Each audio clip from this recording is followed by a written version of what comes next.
Good evening everyone. चलो फटाफट आओ सारे के सारे। Table and charts by Ravi Kumar, very important foundation series for you. Last class लिया तुम लोगों ने क्वांट का? ऑडियो वीडियो क्लियर है क्या?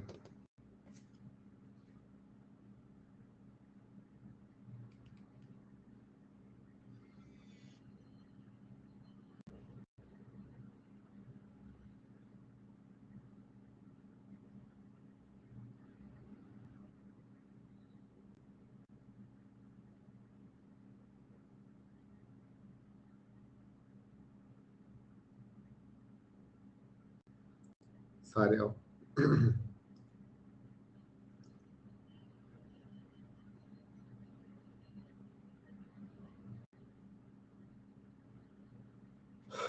मैंने ये वाली क्लास का लिंक शेयर नहीं किया। अब जैसे जितने लोग अनअकैडमी पे मुझे फॉलो करते हैं, फिर तुम लोगों को इस वर्कशॉप का आइडिया था तो तुम लोग आ सकते थे। अगर नहीं आइडिया तो फिर रिकॉर्डेड देख लेंगे वो बच्चे, ठीक है?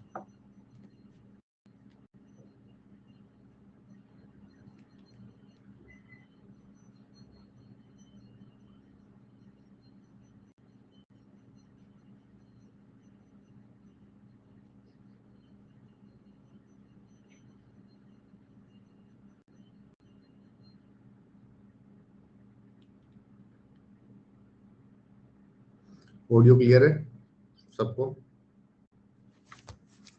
ठीक है। तो टेबल और चार्ट के अंदर तुम में से कितने लोगों का मन है कि बिल्कुल बेसिक पढ़ा जाए? भाई बोलो जल्दी से। तुम्हारे अकॉर्डिंग चलेंगे ना अपन, तो किसी और के अकॉर्डिंग थोड़ा ना चलेंगे। हाँ भाई,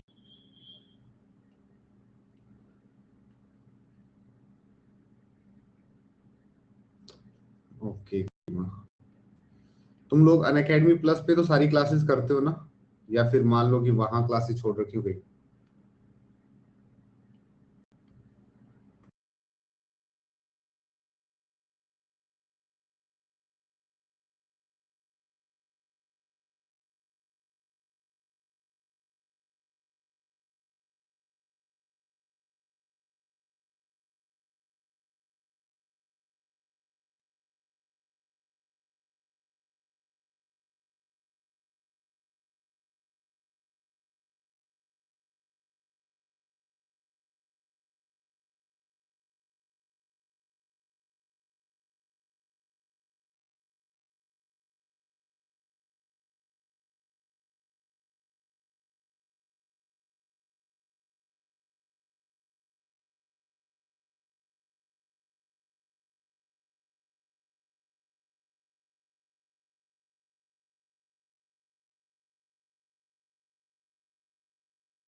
म्यूट था, अब ठीक है? अब ठीक है? ऑडियो क्लियर है? बोलो पहले, एकदम ऑल क्लियर है क्या? यस। सो बेसिकली तुम लोगों को दो पांच बातें मैं कहना चाहूंगा।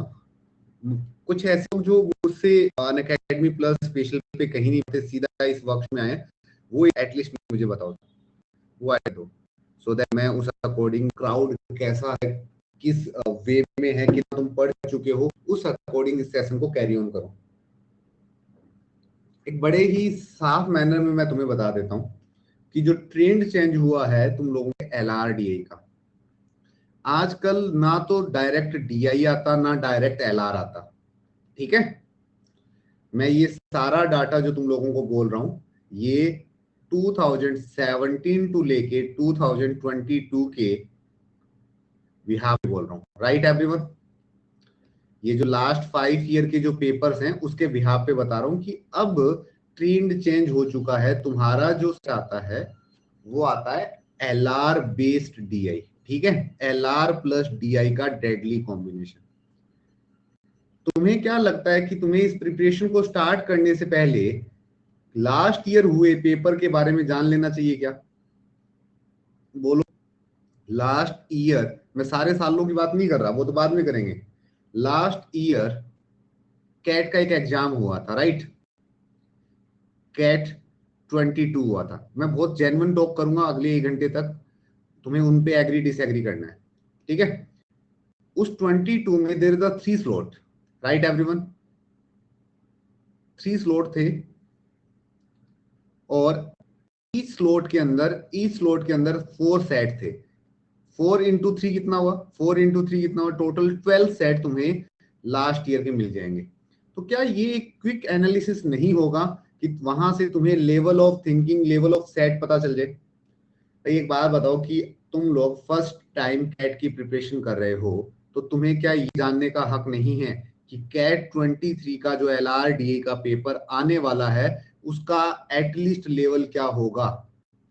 मैंने बहुत क्राउड को ये देखा है कि वो पूरी साल उसी चीज में खुश रहता है कि उसने सारा पढ़ रखा है, उसने सारे नोट्स बना रखे हैं, उसने सारी DPP देख रखी है, बट जब पेपर में बैठता है तो LRDA के सेट उससे सॉल्व नहीं होते। बोलो, ऐसा कभी हुआ है क्या? ऐसा तब होगा जब तुम्हें लेवल ऑफ कैट एग्जाम ना पता हो। Yes everyone? मान लो मैं तुम्हें सिटिंग अरेंजमेंट का एक सेट दूं और सिटिंग अरेंजमेंट का सेट दिया मैंने तुम लोगों को 10 सेट दिए और 10 के 10 सेट तुम्हें आ रहे हैं, समझ में आ रहे हैं, तो क्या तुम्हारे माइंड में एक बाउंडेशन नहीं बन जाएगी क्या? एक बॉक्स नहीं बन जाएगा? जैसे अपना स्कूल टाइम में एक बॉक्स बन जाता था, उससे बाहर अपन नहीं सोचते थे, राइट? ये we have a thinking criteria कि इस एरिया के बाहर चीजें नहीं आती और अपन सोचते हैं यही एक सिटिंग अरेंजमेंट है। तो please don't put yourself in a box. Box के अंदर हो तो बहुत गलत जगह हो। Think out of the box. Question tough नहीं आते, लॉजिकल आते हैं, स्ट्रोंग आते हैं, स्ट्रोंग बेसिक्स पे आते हैं। अगर तुम लोग अपनी क्लास, तुम में से कितने लोगों ने आज तक मेरी कोई LRDA की क्लास ली है, चाहे वो प्लस हो चाहे स्पेशल हो? Any one of you? अगर तुमने कभी कोई LRDA की क्लास ली है, चाहे वो मेरी अनअकैडमी पे प्लस हो, स्पेशल हो, YT पे, उन्होंने नहीं ली वो लिखो। इन्होंने ली है वो अच्छे से जानते होंगे कि मैं जो एक सेट डिस्कस करता हूं वो सेट का डिस्कस टाइम कितना होता है? 60 मिनट। Yes everyone? जो रेगुलर लर्नर है एटलीस्ट वो तो बोलो। बाकी मैंने इस क्लास को कहीं से नहीं किया जस्ट बिकॉज, क्योंकि अगर इस एनरोल ही नहीं कर रखा तो फिर बच्चे को इंस्टेंट बुलाने से मतलब नहीं है। 60 मिनट का डिस्कशन क्या तुम्हें ये बताने के लिए मोर देन सफिशिएंट नहीं है कि क्या एक सेट में माइंड सेटअप हो सकता है सामने वाले का? अब अगर तुम इसे जस्ट अपोजिट दिन में 2-3 सेट करते हो और खुश रहते हो तो क्या कैट में क्रैक कर पाओगे? कैट का जो सेट होता है उसकी एक सीक्वेंस होती है, वो एक स्टेप स्टेप वाइज चलता है, step 1, step 2, step 3, step 4, step 5। Tough नहीं होता। अब जिस बच्चे के अंदर पेशेंस है, हर स्टेप के बाद नेक्स्ट स्टेप लेने की एबिलिटी है, डिसीजन मेकिंग पावर है, वो बच्चा अच्छा कर लेगा। ठीक है? माइंड में क्लियरिटी आई क्या सबके कि मैं कहना क्या चाह रहा हूं? Everyone getting my point? क्या यहां तक सबको समझ में आ गया कि किस तरीके से तुम्हें कोई LRDA की प्रिपरेशन स्टार्ट करनी है तो तुम्हारे सेट का लेवल कैट लेवल होना चाहिए। उससे नीचे अगर तुम खुश हो रहे हो तो बाद में तुम्हें मॉक में और कैट में प्रॉब्लम होने वाली है। मॉक में तुमसे कैट के सेट नहीं बनेंगे। दूसरा, तीसरा पॉइंट आता है सिलेबस। तुम अगर कैट की ऑफिशियल वेबसाइट पे जाओगे ना, ऑफिशियल वेबसाइट पे जाओगे तो वहां भी LRDA का सिलेबस नहीं है। तो don't waste your time to search LRDA perfect syllabus. तुम लोग एक बात बताओ, क्या कैट के अंदर क्लॉक का सीधा क्वेश्चन आएगा क्या? क्या कोई ब्लड रिलेशन आएगा क्या? क्या कोई सोजिज्म आएगा क्या? क्या कोई डायरेक्शन बेस्ड क्वेश्चंस आएगा क्या? बोलो ना, आंसर मी। एक्चुअल में थोड़ा बहुत तो आइडिया होगा। कैट की प्रिपरेशन सोचे हो क्या ये कभी आएंगे? क्या टेंडर आएगा? हाँ, ये जो logical reasoning other Indian exams की होती है वो कैट में टोटली डिफरेंट है। इनके यूज आएंगे बच्चों, ऐसा नहीं है कि इनको नहीं पढ़ना, इनके यूज आएंगे। तुम्हें नॉर्थ साउथ ईस्ट वेस्ट पता होना चाहिए, तुम्हें ब्लड रिलेशंस पता होना चाहिए, तुम्हें क्लॉक पता होनी चाहिए, तुम्हें कैलेंडर पता होनी चाहिए, तुम्हें सिलोज पता होने चाहिए। इनके यूज आएंगे, छोटे छोटे यूज।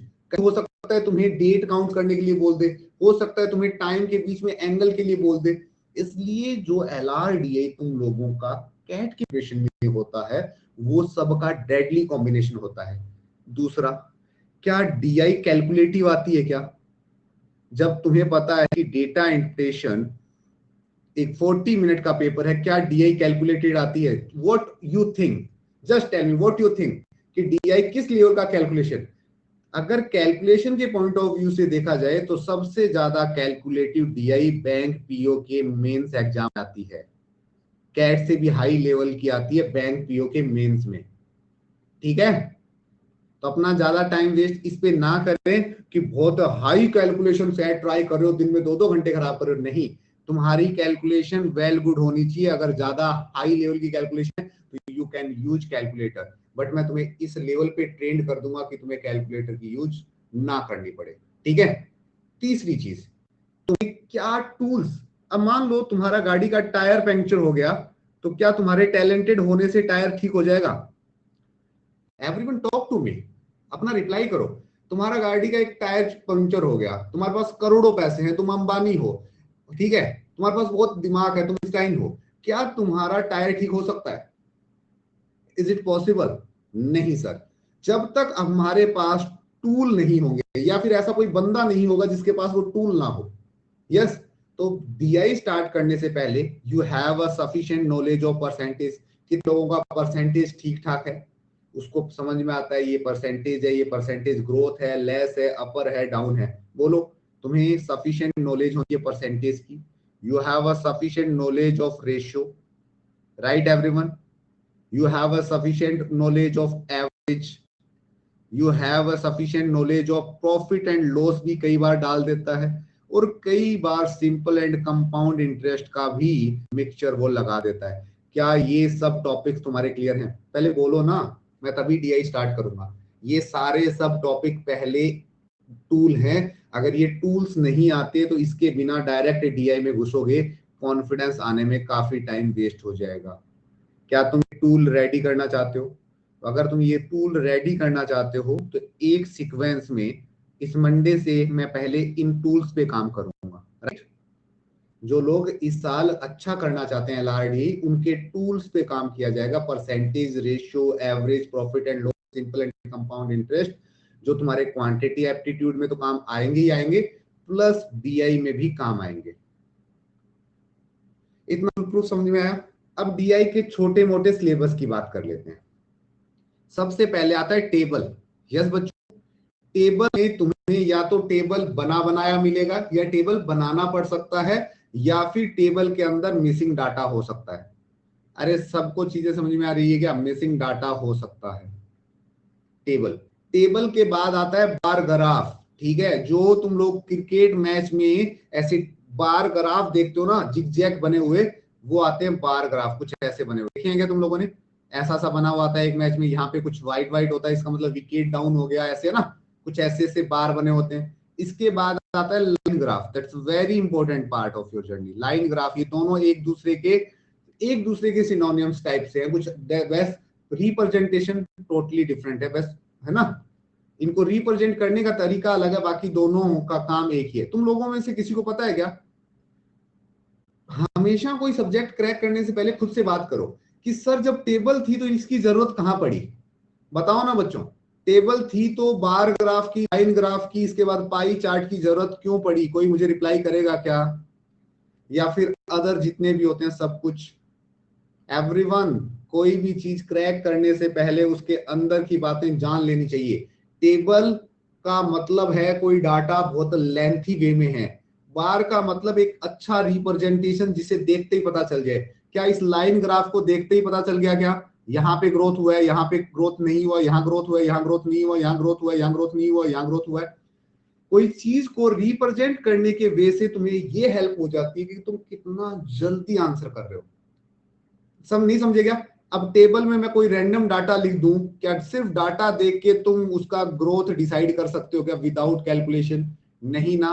तो टेबल को बेहतर रिप्रेजेंट करने के लिए बार ग्राफ मिला, बार ग्राफ को बेहतर रिप्रेजेंट करने के लिए लाइन ग्राफ बना, और उसको भी बेहतर रिप्रेजेंट करने के लिए मान लो पाई चार्ट बेसिकली ऐसा एक सर्किल होता है। मान लो तुम्हारी जो इनकम है वो अलग अलग जगह इन्वेस्ट हो रही है, राइट?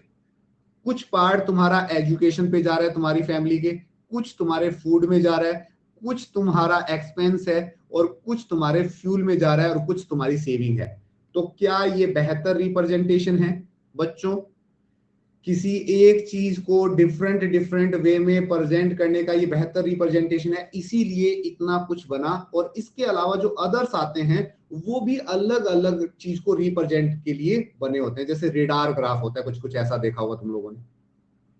बोलो पहले तुम्हारे माइंड में ये क्लियरिटी आई कि डीआई की जरूरत क्यों पड़ी? एवरीवन गेटिंग माय पॉइंट और नॉट? सबसे पहले कोई भी चीज स्टार्ट करने से पहले तुम्हें इन चीजों की नॉलेज होनी चाहिए। अभी बताओ सब क्लियर है? पेपर में एक से ज्यादा डीआई नहीं आएगा तुम्हारे स्लॉट में, चाहे किसी भी साल के पेपर को उठा के देख लो, एक से ज्यादा डीआई नहीं आएगा। और बहुत कम चांसेस होते हैं कि डायरेक्ट डीआई पूछ ले, राइट? अब कुछ सालों से ट्रेंड चेंज हुआ है कि डीआई भी लॉजिक के साथ आता है, ठीक है? तो चले थोड़ा सा एक बढ़िया सी चीज दिखाने, बढ़िया सा तुम्हें तुम्हारा मोमेंटम बनाने के लिए, कि मान लो तुम लोग कुछ ऐसी जगह बैठे हो कि तुमने कभी पढ़ाई नहीं की। मान सकते हैं ना यार, कभी तुमने कभी कोई पढ़ाई नहीं की, सीधा ही जाके तुम लोगों ने एक बार सोचा कि लेट्स ट्राई दे देते हैं, क्या पता लाइफ में कुछ अच्छा हो ही जाए। होता है, कभी कभी बच्चों के मन में होता है, इवन सबके मन में चलती है ये बातें, कोई बड़ी बात नहीं है और कुछ गलत भी नहीं है इसमें।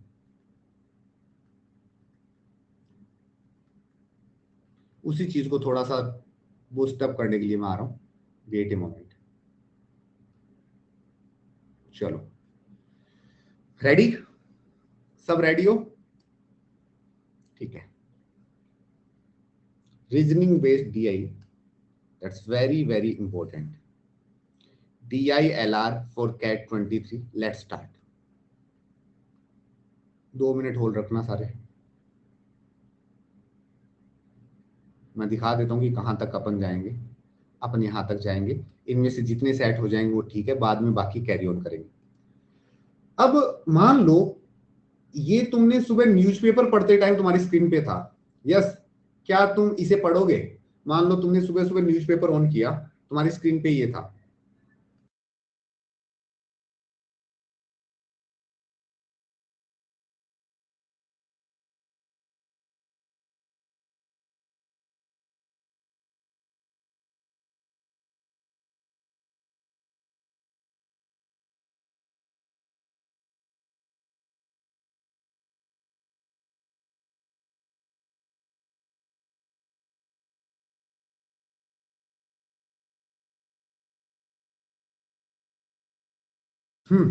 जैसे तुम्हारे न्यूज़पेपर में होता, तुम पढ़ते गए इसको? बताओ, मान लो सुबह सुबह तुमने न्यूज़पेपर ओपन किया, तुम पढ़ते इसको? सर न्यूज़पेपर में थे, नहीं पढ़ते, कोई नहीं पढ़ता, किसी को इतना इंटरेस्ट नहीं है। बट अगर तुम्हारे कैट की प्रिपरेशन में ये लिखा हुआ होता कि ये कैट 2018 के स्लॉट 1 का क्वेश्चन है, तो क्या तुम्हारे अंदर एक कॉन्फिडेंस या फिर एक क्यूरियोसिटी अप हुई कि इसको ट्राई करते हैं? Everyone just tell me, you have a curiosity कि भाई इसको तो ट्राई करते हैं? What do you think? बोलो। अब इसमें थोड़ा सा क्यूरियोसिटी हुआ कि यस सर, अब तो इसको थोड़ा ट्राई कर लेते हैं ना यार, क्या मतलब, क्यों ऐसा, कैसा क्या था कि है। अब है ना, अगले 20 मिनट देना मुझे, तुम मुझसे पढ़े हो नहीं पढ़े हो I don't know, but 20 minute के बाद सिर्फ मुझे ये बताना, क्या ये सेट करने के लिए कोई एक्स्ट्रा क्लास की नीड थी या नहीं? समझ रहे हो? जितने बच्चे ढंग से सुन रहे हो, अगले 20 मिनट मेरे को सुनो, उसके बाद मुझे सिर्फ ये बताना, क्या ये सेट बनाने के लिए तुम्हें कोई एक्स्ट्रा क्लास की नीड थी या नहीं, या कोई बेसिक क्लास की नीड थी या नहीं? से फ्रैंकली जितना हो सके सीधा सीधा बोलना, ठीक है? चलो आ जाओ। देखते हैं। 3 पाउच, आराम से पढ़ना, each represent by a circle, ये रिप्रेजेंट बाई सर्किल दिख रहा है सबको, सर्किल के through, are kept in 9 slot 3 into 3, 3 ये हो गई रो बच्चों, ये 3 रो होगी, और ये 3 कॉलम हो गया। बचपन में पढ़ा हुआ है 3 इंटू 3, 9 इंटू 9 का grid, yes. Are show in figure, even देख लो बोला भी है कि फिगर में शो कर रखा है, लो। Every pouch has a certain number of 1 rupees coin, हर पाउच के अंदर certain number of 1 rupees coin, मतलब कोई ना कोई पैसा है। क्या कोई पाउच खाली है क्या? इस लाइन का मीनिंग ये है क्या कि कोई भी पाउच खाली नहीं है? अरे सोचो, मैंने कहा तुम्हारे पास कुछ ना कुछ पैसे तो हैं, तो इस बात से ये श्योर हो गया कि तुम्हारे पास एटलीस्ट 1 कॉइन तो है, जीरो तो नहीं हो सकता। दोबारा रीड कर लो, every pouch has a certain number of 1 rupees coin, तो सर्टेन नंबर ऑफ कॉइन ये तो नहीं है जीरो होंगे, वो सर्टेन हुए ही नहीं फिर। तो इस लाइन से थोड़ा सा सीखने वाला ये मिला कि हाँ कुछ कुछ पैसे सबके पास है, जीरो किसी के पास नहीं है। The minimum and maximum amount of money, minimum और मैक्सिमम 3 पाउच है, एक में मिनिमम और एक maximum in rupees, among 3 pouch, in each pouch of 9 slot are given in a table, इस टेबल में गिवन है। देख पा रहे हो क्या? एक एक पाउच मिसिंग है। अरे कितने लोग देख रहे हो कि एक एक पाउच मिसिंग है? कितने लोग इस लाइन को ऐसे इंटरप्रेट कर पाए? दोबारा पढ़ लो, the maximum and minimum amount of money, तुम्हें मैक्सिमम और मिनिमम अमाउंट तो गिवन है, in 3 pouches of each 9 slot are given. ये देखो, ये मिनिमम, ये मैक्सिमम, ये मिनिमम, ये मैक्सिमम, ये मिनिमम, ये मैक्सिमम, ये मिनिमम, ये मैक्सिमम, ये minimum maximum, minimum maximum, minimum maximum, minimum maximum, minimum maximum. खुश हो गए? पक्के से खुश हो गए? बहुत बढ़िया, बहुत बढ़िया। For example, we know that among 3 pouch kept in second column of first row, देखना second column and third row, ये रहा सेकंड कॉलम, और सॉरी सेकंड कॉलम और थर्ड रो, दिख रहा है सबको? नहीं, second column and first row, sorry second column and first row, इसकी बात कर रहा है ना बच्चों? जो हाईलाइटेड पार्ट है सबको दिख रहा है कि सर सेकंड कॉलम और फर्स्ट रो की बात कर रहा है। Minimum amount in pouch is 6, तो ये 6 किसको रिप्रेजेंट कर रहा है? क्या ये 6 मिनिमम को रिप्रेजेंट कर रहा है क्या? क्या ये 8 मैक्सिमम को रिप्रेजेंट कर रहा है क्या? इससे सबको क्लियर हो गया? मुझे बताओ इसमें मिनिमम क्या है? इसमें मिनिमम क्या है? टाइप एवरीवन, हर बच्चा टाइप करेगा, इसमें मिनिमम क्या है? बोलो, टाइप करो। जो मैंने व्हाइट लाइन ड्रॉ की है, इसमें मिनिमम क्या है? अरे बोल जाओ भाई। और मैक्सिमम कितना है? मैक्सिमम कितना है? मैक्सिमम कितना है? 5 सॉर्टेड है, सारे सॉर्टेड हो, सारे सॉर्टेड हो। इसमें 6 और 20, इसमें 1 और 3, इसमें 1 और 2, इसमें 3 और 5, इसमें 2 और ये 2। मजे की बात दिखाऊं, इसमें मिनिमम और मैक्सिमम क्या है? 1 और 1 में मिनिमम मैक्सिमम क्या होगा? सर मजे की बात सीखने को मिली है, इनका मिनिमम मैक्सिमम 1 ही होगा। क्या थर्ड पाउच में क्या एक ही पॉसिबिलिटी नहीं बची क्या कि थर्ड पाउच में भी 1 ही रखना पड़ेगा? यार ये छोटी बातें होती है। अगर तुम अपनी मम्मी पापा से भी पूछोगे ना कि भैया 2 पाउच है मम्मी मेरे पास, एक पाउच में 1 है, दूसरे पाउच में 1 है, ठीक है, ये मिनिमम और मैक्सिमम दोनों को रिप्रेजेंट कर रहा है, ऐसा नंबर बताओ जो मिनिमम और मैक्सिमम के बीच में हो। तो 1 और 1 के बीच का मतलब 1 ही तो है कि वो मिनिमम और मैक्सिमम से ऊपर ना जाए। तो एक ही ऑप्शन बचा, you have left with 1 single option, कि जो थर्ड पाउच है ना, इस कॉलम की जो थर्ड पाउच है, इसमें भी 1 रुपीज होगा, इसमें भी 1 होगा, इसमें भी 1। बोलो, क्या ये क्लू नहीं था क्या? ऐसे क्लू तुम्हें वहां पे क्रिएट करने पड़ेंगे। बोलो एकदम सही से समझ में आया तो डन? बहुत बढ़िया, आगे आ जाओ। There are 9 pouches in any of 3 column, 3 column में 9 पाउचेज हैं, 9 पाउचेस इन, देखो ये रही, किसी भी कॉलम को उठाओ, इसमें 9 है, काउंट कर लो, इसमें भी 9 है, इसको भी उठा लो, काउंट कर लो, और इसको उठा लो तो भी 9 है। एज वेल एज, ऐसे के ऐसे सोचना स्टार्ट करना, एज वेल एज एनी 3 रो, ऐसे की ऐसे अगर रो उठा लो, इसमें भी 9 है क्या? अरे बोलो, इसमें भी 9 है क्या? क्या इसमें भी 9 है क्या? क्या बच्चों इसमें भी 9 है क्या? That's it, that's the meaning. It's is known that average amount of any money, average amount of every money. Average का कॉन्सेप्ट कितने लोगों को पता है? एवरेज किसे कहते हैं? बोलो ना एवरेज। चलो लाइफ में कुछ भी नहीं पढ़ा पर तुम्हें अच्छे से पता है एवरेज किसे कहते हैं। एवरेज कहते हैं टोटल नंबर ऑफ ऑब्जर्वेशन, जितनी ऑब्जर्वेशन है उसका total divide by number of observations. ठीक कहा है क्या बच्चों? एवरेज होता है टोटल नंबर ऑफ, जितनी ऑब्जर्वेशन है उनका सम डिवाइड बाय जितनी ऑब्जर्वेशन है उतनी। तो मुझे एक बात ढंग से सुनने की मिलेगी, यहां देखो, it known that the average amount of money in rupees in 9 pouch in any column, किसी भी कॉलम की 9 पाउच, चाहे इसकी हो चाहे इसकी हो चाहे इसकी हो, और इन एनी रो, चाहे इस रो की हो इस रो की हो इस रो की हो, ठीक है, that the average amount of money in 9 pouch in any column any row is an integer। integer का मतलब बताओगे क्या कोई? सिर्फ इतनी सी बात पूछना हो, चलो ये बात तो हो सकता है तुम्हें जानने के लिए पढ़ना पड़े। इंटीजर क्या होता है? Integer like a complete number. बच्चों कितने लोगों को अब रियलाइज हो रहा है कि नंबर सिस्टम हर जगह घुसा हुआ है? नंबर सिस्टम का ही कॉन्सेप्ट है, integer is a complete number. Integer बोले तो 1 हो सकता है, 2 हो सकता है, 3 हो सकता है, 4 हो सकता है, 5 हो सकता है, 6 हो सकता है, 7 हो सकता है। क्या डेसिमल में हो सकता है नंबर? क्या इनका एवरेज डेसिमल में हो सकता है? क्या इनका एवरेज डेसिमल में जैसे 0.7 0.8 ऐसे नहीं हो सकता सर? That's not possible. तो गाइस अगर मैं तुम्हें कहूं इसका एवरेज एक इंटीजर है, ठीक है, पक्का ना, आराम से समझना, इंटीजर है, तुम्हें टोटल पता नहीं, बट कितने, एन कितना होगा बच्चों? अगर तुम्हें 9 पाउच को एवरेज निकालना है तो एन कितना होगा? 9 पाउच का एवरेज निकालना है तो एन कितना होगा? बस यही छोटू सा कॉन्सेप्ट अब रिक्रिएट कर रहा हूं। बोलो सर 9 होगा। अगर दुनिया के किसी भी नंबर को 9 से डिवाइड करूं और यहां एक कंप्लीट इंटीजर आए तो ये कब पॉसिबल है?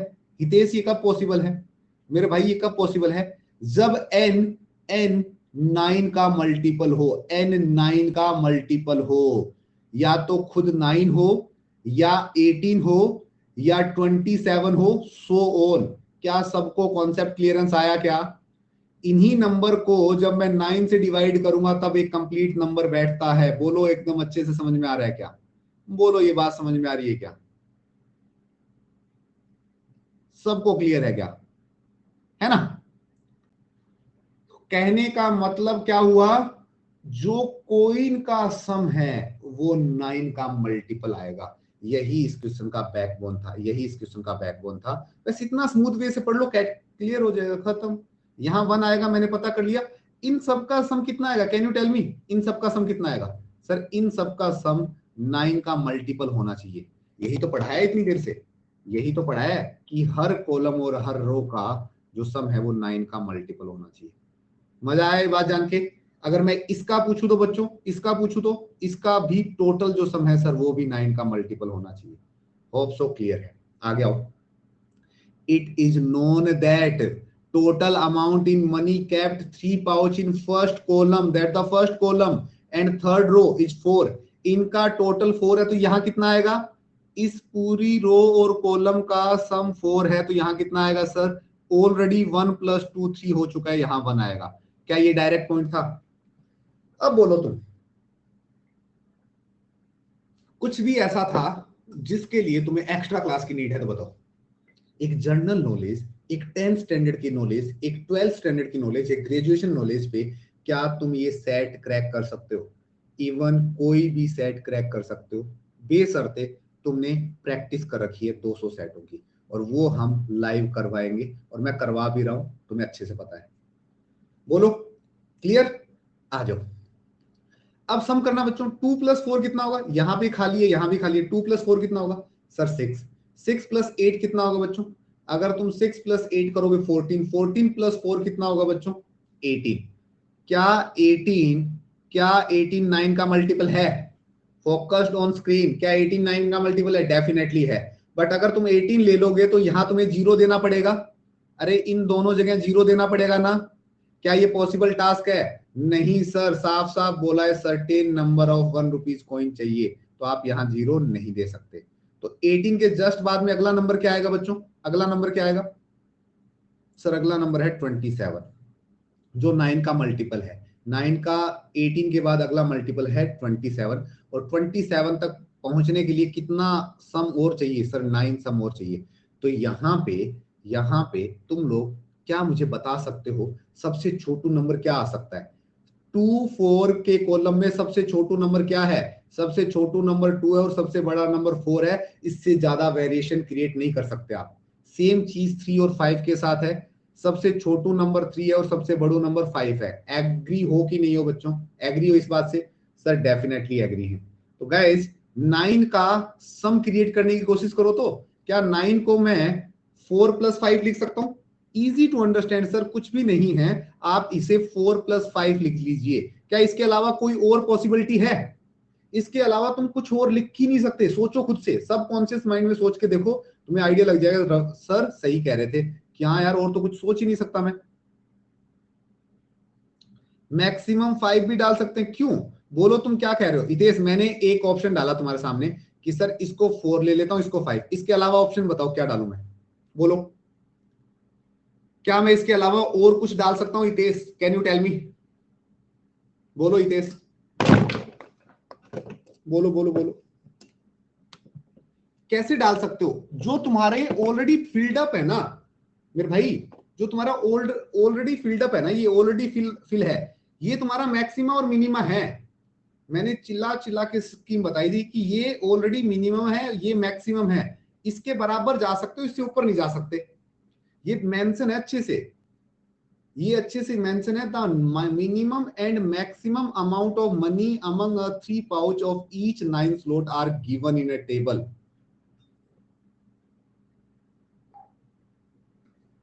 तो अगर तुम्हारा मन करे कि सर मैं इधर इसको 3 दे देता हूं, तो क्या यहां 6 फीट बैठेगा? नहीं सर, 6 फीट नहीं बैठेगा।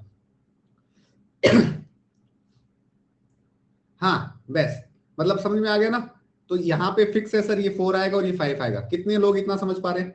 अगले में चलते हैं। सॉरी, अगले में चलते हैं। अगले का सम करो, कितना है बच्चों? 6 + 8 14, 14 + 3 17, 17 + 3 20। 20 से अगला नंबर जो 9 का मल्टीपल है, अगला नंबर जो 9 का मल्टीपल है, मैं बिल्कुल एक एक कॉन्सेप्ट पे काम करूंगा। एक सेट से पूरा कैट क्रैक हो जाता है। अगला होता है सर 27। बहुत ही फतेह की बात है। मतलब कितना? 7 और ऐड करना पड़ेगा बच्चों, 7 और ऐड करना पड़ेगा। 7 बनाने के बहुत तरीके हैं। 0 + 7 भी 7 होता है, राइट? 1 + 6 भी 7 होता है, राइट? 2 + 5 भी 7 होता है, राइट? 3 + 4 भी 7 होता है। इसमें से कौन सा तरीका बैठेगा वो देखो। क्या मैं 6 से छोटा नंबर ले सकता हूं? नहीं सर, आप 6 से छोटा नंबर नहीं ले सकते। आप 6 लो। 7 क्यों नहीं ले सकते? क्योंकि 7 में सर्टेन नंबर ऑफ कॉइन 0 हो जाएंगे, और 0 तुम ले नहीं सकते, क्योंकि सर्टेन नंबर मतलब 1 2 3 कुछ ना कुछ तो होगा। तो ये अगर ये 6 है तो ये कितना आएगा सर? ये आएगा 1। बोलो मजा आया क्या? ये बात जान के मजा आया क्या? बोलो। अपने आप नेक्स्ट स्टेप का क्लू मिलेगा अगर तुम प्रेजेंस ऑफ माइंड रखते हो तो। खत्म। अब तुम लोग मुझे एक बात बताओ, कोई बेवकूफ ही होगा जो स्टिल स्टिल कॉलम के थ्रू चलेगा? अरे बेवकूफ नहीं होगा क्या जो कॉलम के थ्रू चलेगा? यहां 3 वेरिएबल है, क्यों ना तुम रो के थ्रू चल लो, क्यों ना तुम रो के थ्रू चल लो, मजा आएगा। करके देखो मजा कैसे आ रहा है। 4 + 4 8 + 2 10, 10 + 6 16, 16 + 8 24 + 6 30, 30 + 4 34। 34 के बाद 9 का मल्टीपल क्या है बच्चों? सर 34 के बाद 9 का मल्टीपल आता है 36, और इसका +2। क्या जबरदस्त तरीके से फील आ रहा है कि सही में सर अगर इस तरीके से देखा जाए तो चीजें आसान है। बेवजह तुम परेशान होते हो। बोलो एकदम आसानी से, स्मूथ वे में हर बात का रीजन बता रहा हूं मैं। अगर तुम लोग पिछले हाफ एन आवर में नोटिस कर रहे हो, तो यहाँ बोली गई हर बात का जेन्युइन रीजन है। भागने की कोशिश बिल्कुल नहीं की जा रही, तुम्हें लपेटने की कोशिश बिल्कुल नहीं की जा रही। आराम से रुको, हर बात का रीजन दूंगा मैं कि ये हुआ तो क्यों हुआ, अगर नहीं हुआ तो क्यों नहीं हुआ। दोनों बातों के रीजन। अगेन 3 + 5 8 + 5 13, 13 + 3 16, 16 + 6 22, 22 + ये 42। बच्चों यस और नो? 42। 42 के बाद अगला नंबर क्या होता है? Can you tell me? जो 9 का मल्टीपल होता है 45 होता है। उत्कर्ष 45 होता है मेरे भाई, 45 होता है 9 का मल्टीपल। तो क्या मैं वो नंबर ले सकता हूं बच्चों सर आप वो नंबर नहीं ले सकते, आप समझो जरा, हमारी बात भी समझा करो। वो नंबर 3 होगा, और क्योंकि मिनिमम वैल्यू 6 है और मैक्सिमम वैल्यू 20 है, तो 6 से छोटा नंबर 3 नंबर यहां नहीं रख सकते।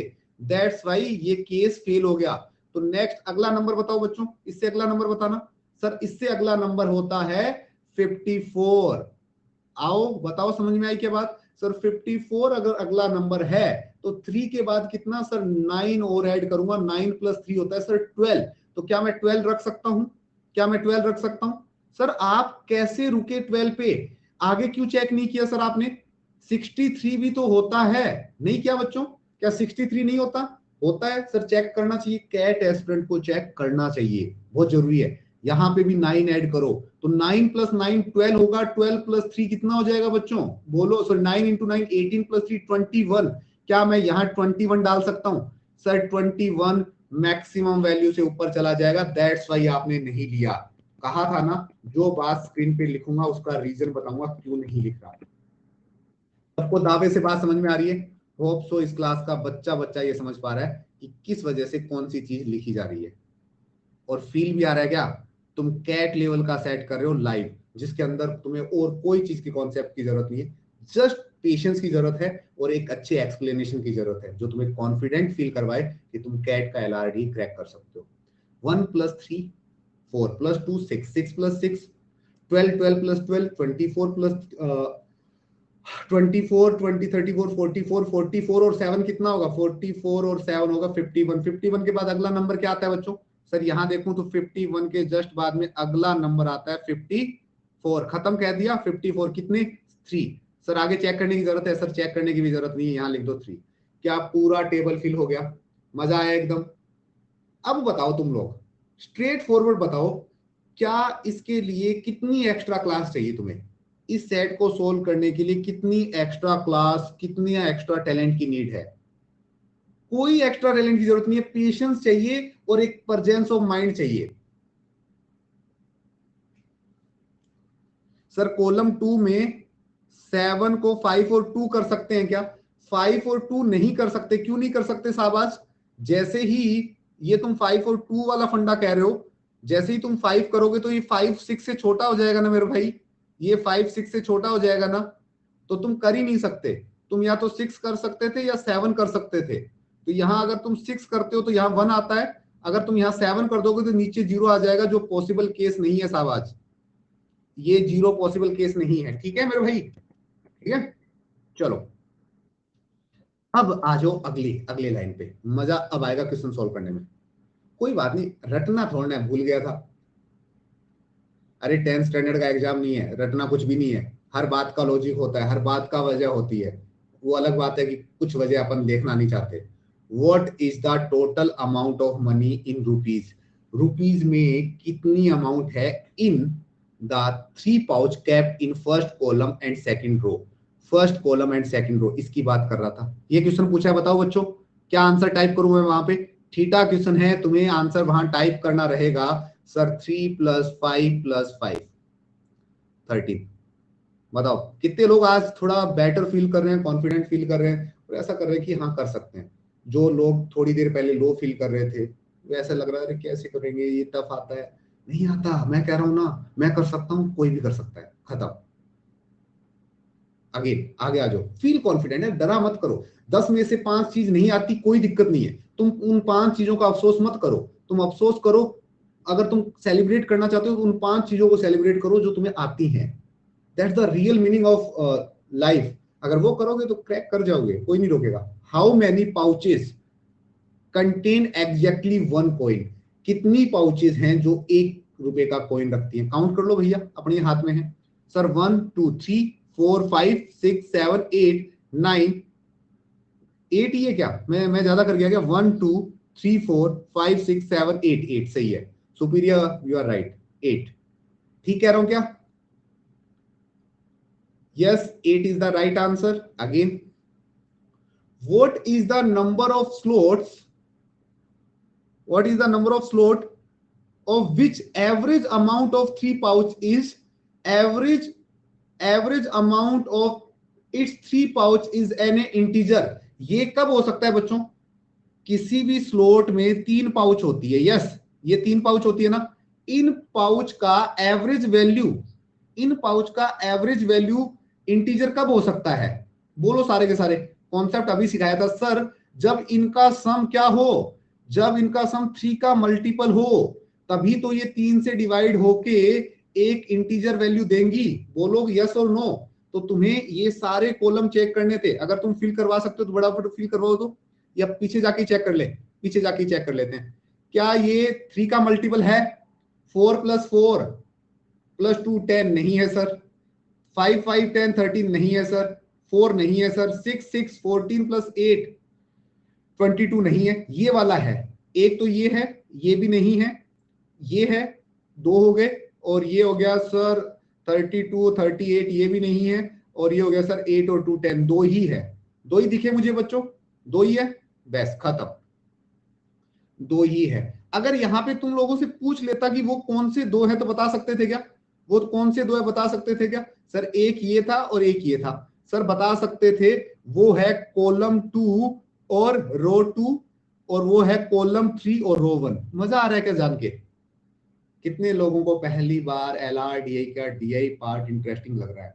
क्योंकि मैं तुम्हारे हर क्वेश्चन का भी आंसर दे रहा हूँ। ऐसा नहीं है कि छोड़ दिया क्वेश्चन, हम कर लेना बेटा आप तो कर ही लोगे, ऐसा नहीं है। हर क्वेश्चन का रीजन क्यों हुआ और क्यों नहीं हुआ, दोनों चीजें पता होनी चाहिए। और जो प्लस में ना, उन पे थोड़ा सा अफसोस ही है कि तुम प्लस में हो तो फिर आया करो, मंडे वेडनेसडे फ्राइडे आया करो। इस पूरे प्लेटफॉर्म के सबसे जानदार सेट चल रहे हैं 5 PM। पेड लर्नर होके भी अगर तुमने मेरी क्लास नहीं देखी तो फिर क्या देखा है LRDA में अभी तक? पूरी जन्नत बाकी है। देखो आओ क्लासेस में, तब पता चलेगा। नहीं तो फीडबैक लो बच्चों से जो ऑलरेडी पढ़ रहे हैं। बेसिक्स ही करवाता हूं मैं, इतना बेसिक से पढ़ाऊंगा हर सेट को कि तुम्हें लगेगा कि यार यही होता है बेसिक। पूछ लो तुम किसी से, मेरे से नहीं, किसी बच्चे से फीडबैक लेना जो मेरे से पढ़ रहा है पिछले 1-2 वीक से। The number of slots of which total amount in 3 pouch strictly exceed to 10। strictly exceed to 10 का मतलब क्या है? 10 से ज्यादा कि 10 से कम? बोलो। strictly exceed to 10, कम की ज्यादा? मोर देन 10 कितने हैं? कितने हैं बच्चों? कितने स्लॉट हैं जिसमें मोर देन 10 है? More than 10। सर ये काउंट होगा क्या? क्या 4 + 2 + 2 ये काउंट होगा? नहीं सर, मोर देन नहीं है, ये इक्वल टू है। मोर देन कौन कौन से हैं? एक ये है, एक ये है, और एक ये है। Right, there is the only 3 slot, only 3 slot. बोलो ये भी आंसर डुएबल था, ये भी डुएबल था। गलती से भी ये काउंट मत कर लेना कि ये 4 वाला सही रहेगा, ये नहीं होगा। और ये भी काउंट मत कर लेना, ये दोनों काउंटेबल नहीं है। मोर देन 10 बोला है तो तुम्हारा जो आंसर है वो 10 से क्या होना चाहिए? वो जो तुम्हारा वैल्यू है x का वो ग्रेटर देन 10 होना चाहिए। ठीक है, इक्वल टू नहीं हो सकता। बहुत बढ़िया, आगे, बस खत्म। ये भी एक PYQ है। तुम लोग एक्चुअल में सेट की एक्सप्लेनिंग को मिस कर रहे हो, जहां तक मैंने तुम्हें अभी तक जज किया है। तुम लोग इसलिए डरते हो कि तुम्हें कोई डराना ही चाह रहा है। डरो मत, ऐसा तो होना है कि कुछ ऐसी चीज सामने आ जाएगी तुमसे नहीं बनेगी। मैं LRDA के लिए एक अच्छी बात तुम्हें कहना चाहूंगा कि एकमात्र सब्जेक्ट ऐसा है जिसमें जो कुछ होगा वो स्क्रीन पे गिवन होगा, कुछ भी पढ़ने की जरूरत नहीं है। पहले आज तक हिस्ट्री ऑफ LRDA में ऐसा सेट नहीं आया जिसमें कोई भी चीज आउटसाइड से यूज हुई हो। रीजन तक गिवन है भैया, यहां तक देखो किस एग्जाम्पल दे रखा है। तुम पिछले 5 साल के पेपर उठाओगे, यू रियलाइज कि यार सच में सब कुछ तो गिवन होता है। अपन ही बेवकूफ होते हैं जो सोच नहीं पाते। एक बात के 10 मतलब होते हैं, जो बच्चे 10 के 10 मतलब निकाल लेते हैं ना, वो बच्चे कैट में LRDA क्रैक कर जाते हैं। समझ रहे हो क्या? तो LRDA का जो सेट होता है वो एक्चुअल में हर सेट फर्स्ट क्लास है LRDA की। अरे अपने अपने क्लियरेंस हुए क्या थोड़ा सा? अगर मैं ये सेट पढ़ा रहा हूं ना, देखो इधर देखो सारे के सारे, अगर ये सेट मैं पढ़ा रहा हूं ना, तो क्या नाम था आपका? सुपीरियर था, क्या था? गरिमा। तुमने चाहे 1000 सेट क्यों ना पढ़ लिए हो, ये तुम्हारा फर्स्ट सेट होगा, क्योंकि इसका अलग प्रोसीजर है, इसका बेसिक फंडामेंटल अलग है। और हर बार बेसिक फंडामेंटल अलग है। तुम्हारे जो प्रैक्टिस एरिया है वो तुम्हें ये माइंडसेट डेवलप करते हैं कि how to deal with new data, new concept and new logic. वो सब कॉन्शियस माइंड में स्ट्रॉन्गनेस फील करवाते हैं। बाकी जिस रास्ते पे तुम्हें चलना है ना कैट के लिए, वो न्यू रहेगा बिल्कुल। ना तो कोई पहले का क्वेश्चन उठ के आएगा, ना पहले का कुछ और होगा। बट जो वे ऑफ क्रैकिंग है, जो वे ऑफ क्रैकिंग है ना, जो वे ऑफ क्रैकिंग वो सेम, वही कहना चाह रहा हूं। मिड क्या होता है? मिड नहीं होता। आज से हैशटैग लगा लो कि हैशटैग एक रवि सर से कर लिया हमने, अब हैशटैग 200 जिस दिन खत्म होंगे उस दिन रवि सर को मैसेज कर देंगे कि सर हमारे 200 खत्म हो गए। उस दिन तुम्हारा अलग लेवल का कॉन्फिडेंस होगा, तुम बैच वैच को भूल जाओगे। बैच भी कुछ होता है। कैट क्रैक करने वाले बैच पे फोकस नहीं करते कि एम के आईएएम हो गया, टारगेट आईएएम हो गया 99। तुम फोकस करो अपने सिलेबस पे। जितना जल्दी हो सके जुलाई तक, अगस्त तक अपना सिलेबस 80% एटलीस्ट फिनिश करो। डोंट गो विद कि क्या चल रहा है। ये मार्केट है, इसमें बहकने की जरूरत नहीं है। Straight forward, stay focused, every day at least 2 set LRD की हैबिट डाल लो और 20 क्वेश्चन क्वांटिटी एप्टीट्यूड की हैबिट डाल लो। यही तुम्हारी लाइफ जर्नी है। इसको जितना लंबा जियोगे उतना जल्दी कैट में कॉन्फिडेंस आएगा। डोंट वेट कि ये नया बैच नहीं आया, इस टीचर का नया क्लास नहीं आ रहा, उसका नहीं आ रहा। तुम्हारी खुद की एक जर्नी है। अगर तुम इस प्लेटफॉर्म को सबसे बेहतर यूज करना चाहते हो तो सबसे बेहतर तरीका है खुद के रास्ते खुद बनाओ। ठीक है? डोंट वेट कि ये बैच नहीं आया, वो नहीं आया, फिर तुम 24 की तैयारी कर रहे हो। आई थिंक मेरी बातें तुम्हें थोड़ी बहुत जेन्युइन लगी होंगी। अगर जेन्युइन लगी तो स्टे ट्यून गाइस। पढ़ते रहो, कॉन्फिडेंट रहो। कोई भी डाउट हो, तुम चाहे मुझसे पढ़ते हो, नहीं पढ़ते हो, फ्री क्लासेस में हो, उससे ज्यादा फर्क पड़ता है कि तुम पढ़ते हो। अगर सही में कैट की तैयारी कर रहे हो, you can ask, Telegram join कर लेना जो मैंने पिन कर रखा है। इसमें एवरी डे 2 सेट होते हैं एलआरडीई के, 5 क्वेश्चन क्वांटिटी एप्टीट्यूड के, क्विज की तरह मैं अपलोड करवाता हूं। इवन तुम लोगों को उनके वीडियो सॉल्यूशन भी अवेलेबल रहते हैं। अब लास्ट जाते हुए कहना चाहता हूं, कितने लोग चाहते हैं कि कैट 22 के स्लोट वन का कंप्लीट एनालिसिस देखने को मिल जाए तो मजा आ जाए। यू नीड स्लोट वन का जो एलआरडीए का पेपर हुआ था जिसके अंदर 4 सेट थे। यस, मन तो होता होगा, समझ में आए नहीं है, आई डोंट नो कि अभी समझ में आएगा कि नहीं आएगा, बट तुम्हारे मन में क्लियरिटी हो जाएगी, भैया यहां तक जाना है मुझे, ये मेरी डेस्टिनेशन पॉइंट है। मतलब फॉर एग्जांपल तुम्हारा आईएएम जाने का सपना है कि नहीं है? हाँ भाई, क्या तुम्हारा आईएएम में जाने का सपना है? यस। तो हमेशा तुम्हारा मन करता है कैसे ना कैसे मैं आईएएम के बारे में जान पाऊं। तो वैसे ही पीवाईक्यू होते हैं, प्रीवियस ईयर क्वेश्चंस। तो तुम्हें सिर्फ क्या करना है, इस टेलीग्राम के डिस्क्रिप्शन में एक वाईटी चैनल है जिसको मैं खुद ही हैंडल करता हूं, ग्रो मोर एकेडमी। उसकी प्लेलिस्ट में जाना है। उस प्लेलिस्ट में 4 सेट मैंने अल्टीमेट वे से करवा रखे हैं। बहुत कम लोगों ने अभी तक ऑब्जर्व किया है, देखा कम लोगों ने है। तुम्हें देखने की नीड है, जितना देखोगे उतना बेहतर समझोगे। हर सेट पे मैंने 40 to 45 मिनट दिए हैं जानबूझ के कि तुम्हें मैं हर बात समझा पाऊं कि ऐसा क्यों हुआ। वो 4 सेट करने में तुम्हें 1 वीक लगेगा। 1 वीक के बाद तुम्हारा लेवल ऑफ थिंकिंग ऑटोमेटिकली बेहतर होगा कि क्यों सर कह रहे थे कि तुम्हें खुद से ही सब कुछ करना पड़ेगा। हम लोग सिर्फ तुम्हारी सहायता इस चीज में कर सकते हैं कि तुम्हें डायरेक्शन दे दें। क्लियर है? होप सो आज का सेशन एनर्जेटिक लगा होगा, नॉलेजेबल लगा होगा। अगर ऐसी ही सेशंस को कैरी ऑन करना चाहते हो तो follow me on Unacademy, Telegram पे फॉलो कर लो और बाकी सारी चीजें मैं करवाता रहूंगा। ठीक है? नए कोर्स के साथ मिलेंगे आज 9 PM। अलजेब्रा स्टार्ट कर रहा हूं, अगर कोई आना चाहे तो आ जाना, और नहीं आना चाहे तो फिर क्या ही करें, कितनी जबरदस्ती करें आने के लिए। और अनअकैडमी पे 25% ऑफ चल रहा है। ग्रैब करना चाहते हो तो मुझे बता देना, I have a different code for you. 25% for all type of subscription. ठीक है? चलो bye bye, take care, see you soon. अभी 6:30 एक नया कॉन्सेप्ट के साथ मैं मिल रहा हूं। तब तक टी टाइम का ब्रेक है बच्चों। स्टार्टिंग से बिल्कुल जीरो से हीरो वाला बैच लॉन्च हो चुका है। 9 PM है आज क्लास उसका। टेलीग्राम पे मैसेज कर देना, 9 PM मिलूंगा लाइव। उससे पहले आज 6:30 अभी क्लास है यूनिट डिजिट का। यूनिट डिजिट का क्लास है जिसमें 1 क्लास में यूनिट डिजिट का कॉन्सेप्ट क्लियर करवा दूंगा। 0 कब आएगा, 1 कब आएगा, 2 कब आएगा, 3 कब आएगा, 4 कब आएगा, इवन 9 तक कब आएगा, इन सब का रीजन तुम्हारे सामने होगा। और unit digit is the well known concept for option elimination. जिस बच्चे को यूनिट डिजिट आती है वो 4 ऑप्शन में से 2 तो ऐसे ही देखते ही उड़ा देगा। ऑप्शन एलिमिनेशन में यूनिट डिजिट और लास्ट 2 डिजिट का कॉन्सेप्ट सबसे तगड़ा क्रिटिकल पॉइंट है। अगर तुम्हें वो आ गया तो तुम क्रैक कर जाओगे। ठीक है, चलो अभी 6:30 मिलते हैं, तब तक चाय का ब्रेक लेते हैं और 6:30 का लिंक इस टेलीग्राम में अपलोड करवा